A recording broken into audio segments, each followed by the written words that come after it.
2, 1. Hit that car, hit that car, hit that car. Yeah.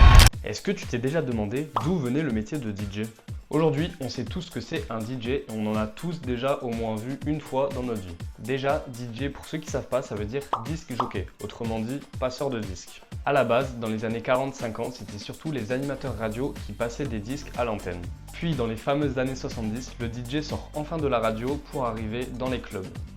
Ça se passe surtout à New York d'ailleurs. Avec la culture hip-hop, les DJ commencent à enchaîner des disques et à scratcher. À l'époque, forcément, la musique n'est pas autant accessible qu'aujourd'hui en 2026. Donc évidemment, la musique est gravée sur des vinyles.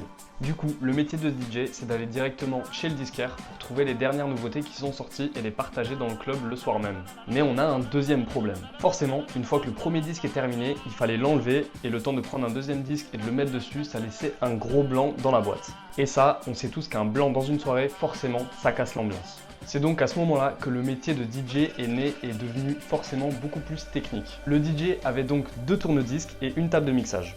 C'est là que ce qu'on appelle le beat matching est né. En gros, qu'est-ce que ça veut dire? C'est tout simplement la superposition des 2 morceaux pour les mélanger et passer d'un disque A à un disque B. Bien sûr, la transition entre les 2 disques, il fallait qu'elle soit fluide, cohérente, logique et bien faite. Ça n'a d'ailleurs absolument pas changé en 2026. Bien évidemment, aujourd'hui, le métier de DJ a énormément évolué. L'arrivée des clés USB et des platines digitales a changé énormément de choses, mais le principe reste exactement le même.